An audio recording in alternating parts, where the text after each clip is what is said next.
누가복음 20장 27절부터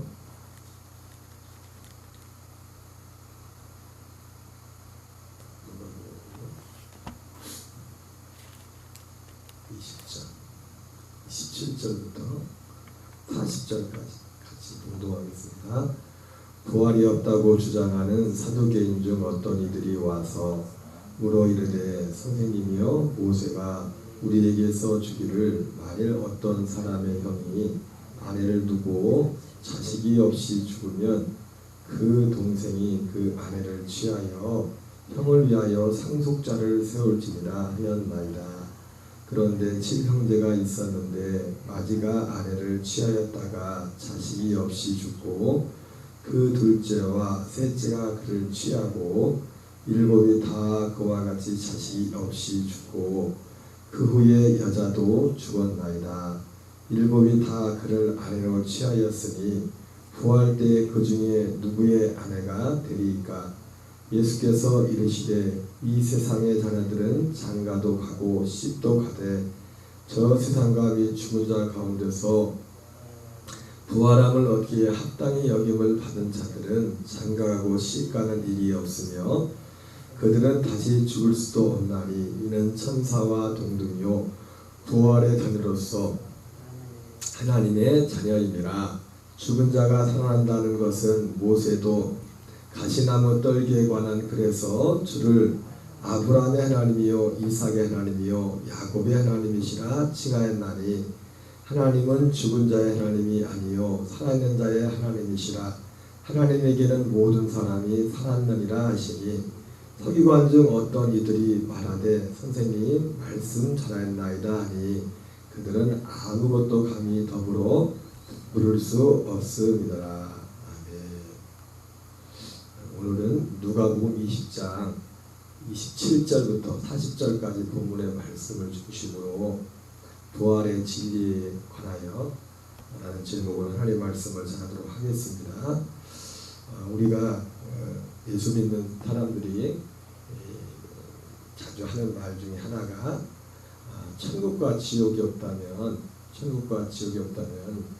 우리가 굳이 예수를 믿어야 될 필요가 없다, 그런 말들을 많이 합니다. 참 지나가는 말처럼 들릴 수 있지만 사실은 이 천국과 지옥에 대해서 너무나 희미해진 부분들이 시대에 많죠. 심지어 목회자들조차. 제가 지난주인가 새벽예배 때 잠깐 말씀을 드렸지만 지난주 안식년 기간 동안 어떤 선배 목사님이 교회 학교 졸업하고 거의 졸업한 지가 졸업한 지 30년이 훨씬 되어서 거의 30년 좀 돼가는 거. 졸업한 게 아니라 입학한 지가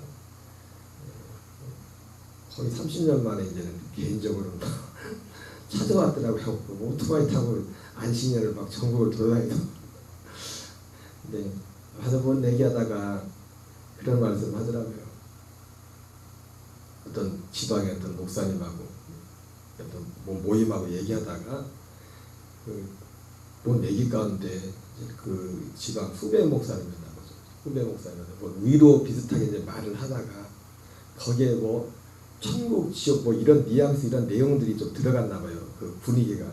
그랬더니 분위기 알잖아요. 분위기. 그 말 딱 듣더만 그 후배 목사가 딱 좀 정색을 하면서 목사님 요즘도 그런 얘기하고 다니시냐고, 천국 지옥 얘기하고 다니냐고, 뭐 그런 뉘앙스로. 진짜 그런 분들은 뭐 전 개인적으로 그걸 만나서 그렇게 얘기하느라고 보는데 목회자들 중에도 그런 분들이 있나 봐요. 근데 조금 있는 게 아니라 또 의외로 또 그런 사람 또 많이 있나 봐요. 요즘은 이런 얘기가 인기가 그러니 그러구나. 조금 있기를 바라겠지만 천국과 지옥도 그렇지만 우리가 그래서 뭐 저도 이제 의뢰하는 얘기로 아니 그러면 목회할 필요가 뭐가 있냐. 천국과 지옥이 없다면 뭘 목회를 뭘 하냐. 예수님은 왜 전하나. 근데 오늘 이 주제와 관련할 때 사실은 천국과 지옥이란 말도 맞지만 더 말한다면 부활이 없다면 우리가 예수님을 믿을 필요가 없어요. 제의 기간에 사도 바울이 그랬잖아요. 고린도전 15장 19절에 그래서 다만 우리가 바라는 것이 이 세상의 삶뿐이면 우리가 가장 불쌍한 자다. 거기에는 이중적인 의미가 있다고 말씀을 했죠. 우리의 바라는 것이 다만 이 세상의 삶뿐이면, 그러니까 바울이 입장에서, 사도 바울의 입장에서 바울이 얼마나 고생을 많이 했습니까? 바울을 포함해서 바울과 같은 믿음으로 인해서, 믿음 때문에 때로는 당하지 말아야 될 세상의 고난과 어려움을 어떤 면에서는 자처할 때도 많죠. 그 고난과 어려움을 자처할 때도 많이 있었던 것은, 기쁘게 받았던 그 이유는 뭐냐면 부활이라는 거예요. 그래서 그 말씀, 고린도전 15장 19절에 사도 바울이 말했던 우리의 바라는 것, 그 바라는 것이 뭐냐면 부활이죠. 부활. 사도 바울은 그걸 부활이라고 말해요. 15장 자체가 부활장입니다. 바라는 것이 다만 이 세상의 삶뿐이라면 우리가 세상에서 가장 불쌍한 자다.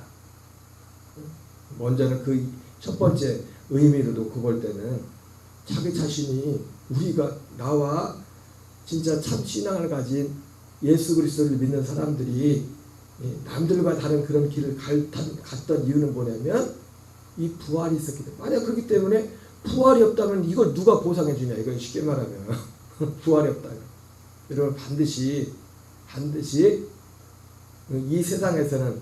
이 세상에서는 평가가 모든 것들이 온전하지가 못하고, 그래서 우리가 이 세상 것들이 연연할 것이 없고, 이 세상에 일어나여 우리의 삶의 평가를 둘 필요가 없습니다.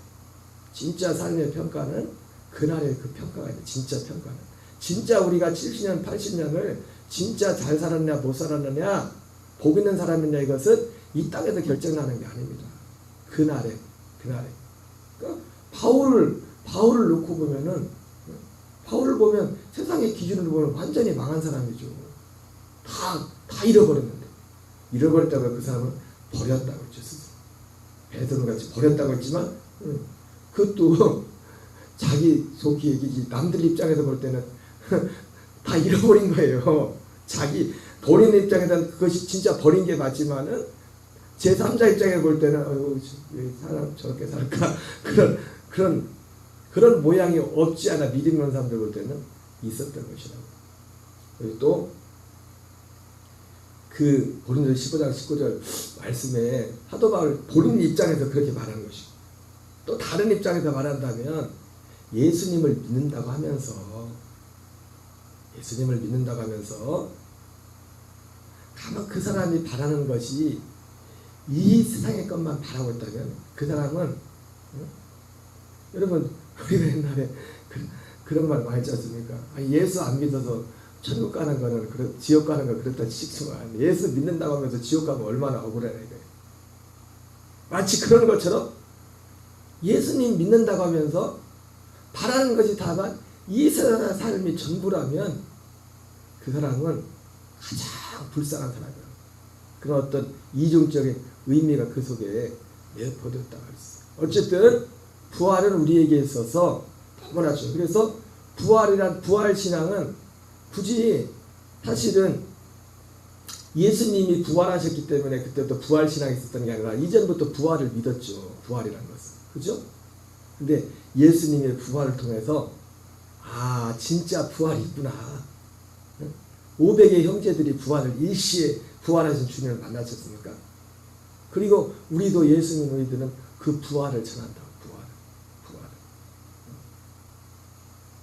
그러니까 예수님이 부활했기 때문에 부활을 믿은 게 아니라 그 전부터 부활에 대한 믿음이 있었다. 그래서 사도 바울이 예루살렘에 죄수로 잡혀와서 사도행전에 보면은 유대인들 앞에서 사도 바울의 설교를 듣는 이렇게 청중을 가만히 보니까 두 부류가 있었지 않습니까? 오늘 성경에 나오는 사두개인들처럼 부활을 믿자는 사두개인의 한 부류가 있었고, 그리고 부활을 믿는 바리새인들 부류가 있었지 않습니까? 그래서 그걸 이용해가지고 사도 바울이 지들끼리 싸우라고 부활에 대해서 말하면서 그 부활에 대한 그 말을 하면서 그 부활의 그 자기 조상들, 내가 믿는 예수 그리스도가 여러분들 예수님의 그 당시에는 예수님 이단했죠. 이단의 괴수로 그렇게 보였지만은, 응? 이상한 게 아니다. 내가 조상적부터 섬겨왔던 하나님 같은 하나님을 믿는 것이고, 그리고 우리 조상들이 가지고 있던 부활에 관한 소망에 대해서 말한다. 그리고 히브리서 11장에도 보면은 그 선자들이 다 부활에 관한 소망을 가지고 있었죠. 그죠? 그래서 히브리서 11장에서는 더 나은 부활을 얻기 위하여 부차이 그들이 오히려 어떤 상황에서는 세상의 향락과 그것을 포기하는 어떤 결정. 여러분, 우리가 평안한 삶, 육신적으로 평안한 삶 이렇게 산다는 것이 잘못된 것은 아닙니다. 그게 중요한 건 아니에요. 사도 바울이 빌립보서에 나오는 것처럼 내가 풍부에 처할 줄 알고 비천에 처할 줄 알아 모든 것에 일치의 비결을 배웠다고 했어요. 그 말씀 무슨 말씀입니까? 사도 바울이 풍부한 데는 풍부한 대로, 가난한 데는 가난한 대로, 그가 일체의 비결을 배웠던 거 뭐냐면 그의 삶의 중심은 눈에 보였던 환경이 아니라 자기와 함께 하신 그리스도였어요. 그리스도가 그 삶의 중심이기 때문에 그가 부해진다고도 그 부가 그가 하나님을 향한 그 마음을 뺏을 수가 없어요. 그 부가 그 부대로 그 부한 상황에서 하나님께 영광을 돌리는 것이고, 그가 가난해지고 힘들지라도 그것이 하나님과 하는데 하나님을 섬기는데 장애가 되지 않는 건 뭡니까? 그의 삶의 중심이 겉에 보이는 어떤 재물이 아니라 그 안에 계신 그리스도이기 때문에, 오직 그리스도가 그의 삶의 만족이기 때문에 자기가 자든지 깨든지 살든지 죽든지 내 안에 그리스도가 존귀하게 되는 것이 왜? 그 삶이 그게 바울에게 그것이 실제였기 때문에 모든 것에 일체의 비결을 배웠다고 그렇게 말씀하고 있습니다. 어쨌든 부활이 없습니다. 그런데 예수님이 우리의 부활의 첫 열매가 되셨습니다. 부활의 첫 열매. 제가 지난번 주일 저녁에 했는데 그런 말씀을 했지만 제가 잠깐 착시현상이 있었지 않습니까? 착시현상이. 예수님이 십자가 달리시는데 예루살렘 맨 주변에 무덤문이 열리면서 죽었던 사람들이 걸어서 예루살렘으로 막 들어왔더니 성경에 저거 뭐지? 저거 뭐지? 아니 예수님도 부활하기 전인데 저 사람들이 먼저 죽었다가 살아서 나오네. 착시현상이라 했죠. 그렇죠? 부활한 게 아니라 그냥 죽었다가 살아난 거면 또 죽었어. 제가 혼자 생각해봤어요. 아마 저 사람들은 죽은 지 얼마 안 된 사람들이니까요. 무덤에 묻힌 지 얼마 안 된. 아니 무덤에 묻힌 지 한 100년 된 사람 살려내면 이거 복잡해지잖아요. 그죠? 응? 제가 옛날에 목회 나오기 전에 하나님도 뭐 복잡해지는데 이 사건을 만들진 않는다고요. 응? 저희 교육전도로 했었던 그 교회에 권사님 아들이 죽었다가 살아온 적이 있었잖아요. 장례치기도 한 달 만에 주일날 새벽에 주일날 아침에 사모님이 갑자기 와가지고 저한테 전도사님 세상에 이런 일이 있을 수 있냐고. 제가 봐도 그게 실제면 세상에 이런 일이 나와야 돼. 청주 의료원에 가가지고 저도 갔었거든요. 장례치기 한 달 되고 대전에 화장시켰는데 한 달 있다가 아침에 주일날 아침에 집에 들어와가지고 엄마 하고 부르니까 이게 귀신이야 뭐야. 그래가지고 난리가 났어. 근데 제가 사모님한테 사모님 시체가 바뀐 것 같습니다. 사람이 바뀐 것 같아요. 제가 어떤 성경이 떠올라가지고 그 말씀을 드렸는데 뭘 본 게 아니라 나중에 알고 봤더니 진짜 사람이 바뀌었어. 그 장례 지었던 아들이 자기 아들이 아니었어. 여러분, 하나님은 전능하지만 아니 잠깐 죽었다 살려냈는데 화장까지 시켰는데 화장까지 했는데 다시 살려내버리면 그 살려낼 수 있겠죠. 부활 몇십 번. 근데 보통 복잡해지는 게 아니에요. 내가 혼자 생각해봤어요. 예루살렘에서 예수님 십자가 달리실 때 무덤 문이 열리고 죽었던 사람들이 많이 살아났는데 아마 그 사람들은 죽은 지 얼마 안 된 사람들이겠다. 주님이 능력이 없어서가 아니라 20년, 30년, 40년, 100년 된 사람들 살려내면 너무 복잡해지는 게 아니에요. 혼자. 어쨌든 저는 그걸 보면서 죽은 자가 사는 거하고 부활하고는 다른 겁니다. 부활하고. 오늘날도 죽었다 사는 사람들이 많아요. 심지어 예수 안 믿는 사람들조차도 우리 권사님 마을에도 그런 사람 있을 때 있잖아요. 젊은 사람. 죽었다 했어요? 아니면 죽기 직전까지 갔다 왔어요? 응? 근데도 예수 믿으라고 해서 안 믿는데. 믿음이란 것은요, 진짜 우리에게 책임도 있지만 진짜 결론적으로 하나님의 선물인 것 같습니다. 하나님이 우리에게 주신 선물 중에 가장 큰 선물은 믿음의 선물보다 큰 건 없어요. 왜? 이 믿음이 있어야 부활하거든요. 만약 부활이 없다면 우리의 믿음도 진짜 보잘것없는 겁니다. 사도 바울이 그랬잖아요. 그래서 만약 부활이 없다면 우리가 여전히 죄 가운데 있고 우리의 믿음도 헛것이다. 우리의 믿음도 헛것이다. 그러니까 예수 믿는다 하면서도 부활을 믿지 않으면, 부활에 대한 믿음이 없으면 그 믿음이 헛거라는 겁니다. 진짜 예수 믿는 게 아니라는 거예요. 제 말이 아니라 사도 바울이 말이에요. 사도 바울이. 가만히 봤더니 착시한다고 했다. 저거는 부활한 게 아니구나. 그 사람들 또 죽는구나. 또 죽었고, 그리고 몸 자체가 다르다고요. 예수님이 부활한 몸은 신령한 몸이잖아요. 신령한 몸. 죽지 않는 몸. 그 옛적의 사람들이 부활의 몸이 아닌 몸을 가지고도 천수를 냈지만 그 천수를 나는 그 몸과도 다른 몸. 하나님의 어떻게 보면 하나님의 몸을, 신의 몸을 가지고 신의 몸. 그 몸. 여러분, 우리의 믿음의 표대는 부활입니다. 구약의 성도들조차도 진짜 성도들은 이 부활 신앙으로 살았다고 해요. 부활하신 주님을, 그 부활의 첫 열매를 보지도 못했는데도 그 부활의 믿음을 가지고 있었다고요. 그런데 예수님이 그 부활의 첫 열매가 되셔서 진짜 부활이 있다는 것, 그리고 부활하면은 이렇게 된다는 것을 예수님은 사람들한테 보여주셨습니다. 승천도 마호메트가 승천했다고. 예루살렘이 그래서 거기서 승천했다고 해서 거기가 메카 메디나 다음으로 그 무슬림들의 성지가 예루살렘인 이유가 그거잖아요. 거기서 승천했다고. 그 그 무슬림의 황금돔 있는 거기서 승천했다고 해서 거기를 막 그들의 성지고 막 생명을 걸고 거기 사는, 이스라엘도 거기를 못 건드려요. 이스라엘이 지금 뭐 아랍하고 막 전쟁하고 막 때리고 비싸는데 거기는 못 건드린다고.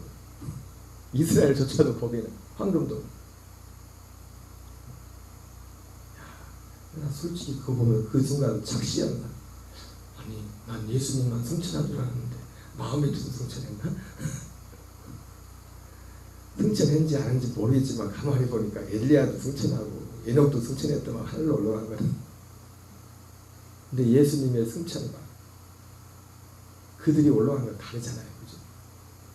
예수님은 부활의 몸으로 승천하죠. 올라갔다. 내용 자체가 다르다. 어쨌든 사두개인들이 오늘 와서 이 부활이 이렇게 중요한 사두개인들이 이 부활을 믿지 않았어요. 그래서 오늘 예수님한테 와서 이제 질문을 한 것은 뭘 진짜 알고 싶어서 한 게 아니라, 그러니까 사두개인하고 바리새인들이 꼭 예수님 와서 뭘 물어볼 때는 알고 싶어서 물어본 게 아니에요. 다 딴 찍으려고. 바리새인대로, 사두개인대로. 그러니까 지난주에 저기 다리 밑에 지지난데 그냥 전도 나가봤더만, 지난주 토요일날 어떤 아저씨가 그러더라고요. 자기도 옛날에 교회를 다녀봤다. 중학교 때부터 다녀봤었는데 자기가 교회 나오면 목사님들이 골치 아프다고. 나도 아는 게, 내가 질문하는 게 많대. 질문하는 게. 아니, 내 속으로 골치 아플 거 없어요. 와봐요. 질문을 엉뚱한 질문을 하니까 그렇지. 사두개인과 바리새인은 딴지만. 오늘 사두개인은 부활을 믿지 않는 사람이 어떻게 비꼴려고 와서 지금 이 얘기를 하는 겁니다. 그러면 오늘 무슨 얘기를 합니까? 예수님, 모세의 율법에는 형이 아이가 없이 죽으면 그 동생이 쉽게 말하면 형수와 결혼을 해서 대를 잇는 그렇게 하도록 명을 했는데, 제가 최근에 뭘 보다 보니까 요즘 하는 드라마인지 모르겠는데 실제 우리나라 역사에도 이런 비슷한 제도가 있었더라고요. 형이 없이 형이 죽으면 형을 대신해서 형수님과 같이 사는 그런 제도가 고구려 시대에 있었고, 부여나 그거를 형사수치원이라고 해가지고 형이 죽으면 형수와 같이 사는. 근데 다른 게 뭔가 봐. 그래가지고 실제로 우리나라 역사 가운데 고구려 시대에 그 평민이 아니라 그 왕족이 그런 일을 한 적이 있더라고요. 어떤 그 왕비가 유명한 왕도 이름만 대는 우리가 귀에 익숙한 고구려의 왕인데 그 남편인 왕이 죽어버렸어요. 그러면 그 순간에 이 왕비는 완전히 남편 왕이 죽으면 그렇잖아요. 그러면 이제 그 동생들 중에서 아들이 없이 아마 동생들 중에서 이제는 왕위를 이어야 되는데, 아들이 있었으면 자기 아들이 왕이 되겠지만은, 그래가지고 어떻게 하냐면은 이 여자가 이 형사 수취제 이걸 이용을 합니다. 자기가 계속 왕비하려고. 어떻게 해요? 도련님들을 찾아가가지고 나하고 결혼하세요. 그러면 당신이, 그러니까 아들이 없으니까 둘째 동생이 왕이 될 가능성이 많잖아요. 그죠? 근데 둘째 동생은 생각하기를 자기는 노한 거예요. 형수한테. 왜? 나는 어차피 왕이 될 거니까. 그러니까 이 왕비였던 이 사람이 다른 도련님을 찾아가가지고 형사수천이 결혼해버리면, 결혼하게 되면은 형을 대신하는 거잖아요. 그러죠? 그렇게 머리를 써가지고, 새벽부터 복잡한 말을, 머리를 써가지고 이 여자가 자기 남편 죽었는데도 계속해서 왕비를 해요. 보면서 내가 순간적으로 이런 제도가 가만히 보면 옛날에 학교 다닐 때 배웠던 내용인데 그게. 근데 그때는 그냥 그런가 보다 하고 지나갔는데 보니까 우리나라에도 그런 비슷한 제도가 있더라고요. 형사수치원이라고. 그래서 거기서는 이제 그 형이 예를 들어서 자식이 있어. 근데 다른 게 뭐냐면, 성경과 다른 건 뭐냐면, 그 고구려나 이런 데 있었던 건 형사수치원제도라고 하는 것은, 형이 이렇게 죽으면은, 여기서는 뭡니까? 아이가 없이 죽으면이거든요. 아이가 없이 죽으면. 그죠? 모세가 명한 것은 아이가 없이 죽으면 그 형을 대신해서 그 형사나서 씨를 잇게 하는 데 목적이 있었어요. 근데 고구려나 이런 데 있었던 형사수치원제도는 아이가 있고 없고를 떠나가지고 형이 죽으면은, 이런 쪽으로는 굉장히 더 복잡한 것 같아요. 차라리 아이가 없이 죽으면은 그나마 저기한테 그 형수와 그 조카들까지 이게 책임지는 그런, 그 속까지는 다 깊이 안 들어가봤어요. 어쨌든 이런 것들이 있었구나. 근데 어쨌든 그럼에도 불구하고 비슷한 건 있었지만은, 모세를 통해서 정해진 이것은 독특한 것이죠. 아이가 없이 죽음, 씨를 잇는, 대를 잇는. 가장 큰 목적이 결국 뭡니까?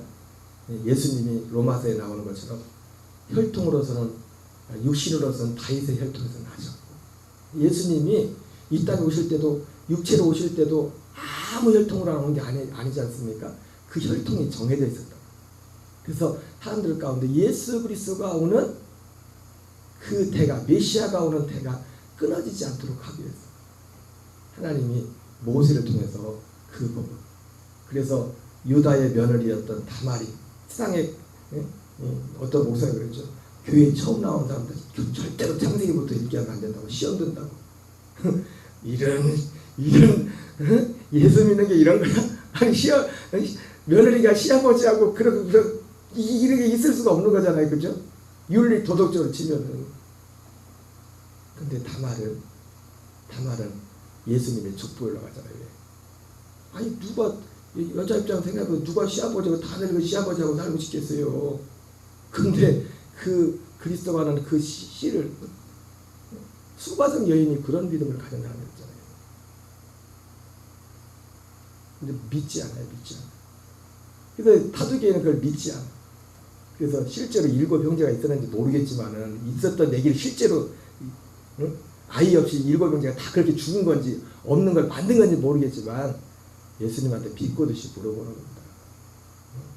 이러면 누가 진짜 남편이냐고 그렇게 물어봤을 때 예수님이 오늘 이 누가복음과 좀 다르게 마태복음에서 네가 성경도 하나님의 능력도 알지 못하고 크게 오해했구나. 저 세상과 부활의 나라에는 천사들과 같아서 시집가고 장가가는 것도 없다. 그러면서 모세가 말한 말씀을 인용하면서 하나님은 죽은 자의 하나님이요, 아니요 산 자의 하나님이다. 아브라함의 하나님이요, 이삭의 하나님이요, 야곱의 하나님이다. 이렇게 말씀하면서 부활에 관한 어떤 그 사두개인의 그 질문에 대해서 주님이 이 부활에 대한 이 질문 때문에 어떻게 우리가 몰랐던 더 사실을 하나 알게 됐죠. 그렇구나. 부활의 나라는 천사와 같아서 몸을 가지고 있지만 시집도 장가도 가지 않는구나. 이런 나라고. 그래서 우리가 알게 돼요. 어쨌든 오늘 우리 이 사두개인은 부활에 대해 믿었지만 우리의 믿음의 표대는 부활이 되를 줄 믿습니다. 그리고 그것이 우리의 믿음이 그 부활이 되려면 중요한 게 있죠. 지금 이 시대는 우리가 부활의 생명으로 살아야 돼요. 그것이 히브리서 9장 15절에서 그것이 에베소서 1장 13절 14절에 그것이 우리의 보증이 됐어요. 보증. 그리스도와 같은 부활의 몸을 입으려면 어떻게 돼요? 그것이 부활의 생명으로 사는 그것이 영원한 기업의 보증이 된다어요. 그 영원한 기업이 부활이거든요. 부활. 예수 그리스도 같은 부활이거든요. 그러려면 우리가 이 땅에서 그 부활의 생명으로 사는 자만이 예수 그리스도와 같은 그 부활의 몸을 입는다고 바울은 말하고 있습니다. 그리고 그리스도의 생명으로 사는 거 뭡니까? 우리가 하나님 나라에 사는 거예요. 천국 되어 사는 거예요. 바울과 같이 풍부에 차를 줄도 알고 빈천에 차를 줄도 알고 모든 것에 일체의 비결을 배웠던 것처럼 오늘 한날도 살아서부터 죽어서가 아니라 죽음 이후에가 아니라 그때 맡기고 지금 우리가 사실 그만큼 사는 만큼 그 부활의 영광도 다를 수 있습니다. 주기도문을 마치겠습니다. 하늘에 계신 우리 아버지여, 이름이 거룩히 여김을 받으시오며 나라의 마옵시며 뜻이 하늘에서 이루어진 것 같이 땅에서 이루어지이다. 오늘날 우리에게 일용할 양식을 주옵시고 우리가 우리에게 죄 지은 자를 사하여 주오 같이 우리의 죄를 사하여 주옵시고 우리를 시험에 들게 하지 마옵시며 다만 악에서 구하옵소서.